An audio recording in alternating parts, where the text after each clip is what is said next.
அந்த பொண்ணை பார்த்தியா? பார்த்தனே. 2 வீக்ஸாக நம்ம தான் ஃபாலோ பண்ணிட்டுருக்கா. ஆமாம் ஆமாம்.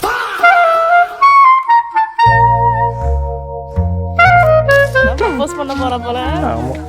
சரி மேரேஜ் தான், ஆனால் மறந்துடாத என்ன. அப்படிலாம் மறக்க மாட்டேன். Excuse me. சொல்லுங்க. ப்ரப்போஸ் பண்ண தானே வந்திருக்க. ஆமாங்க சீக்கிரம் சொல்லுங்க. பிரதர், ஒரு 2 மினிட்ஸ் தனியாக பேசணும். இல்லை புரியல. இல்லை அவங்க கிட்ட 2 மினிட்ஸ் தனியாக பேசணும்.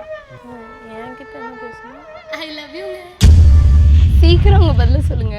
கண் போன போக்கிலே கால் போகலாமா, கால் போன போக்கிலே மனம் போகலாமா, மனம் போன போக்கிலே மனிதன் 2 வீக்ஸாக நம்ம தான் ஃபாலோ பண்ணிட்டுருக்கா. ஆமாம் ஆமாம். போன பாதையை மறந்து போகலாமா.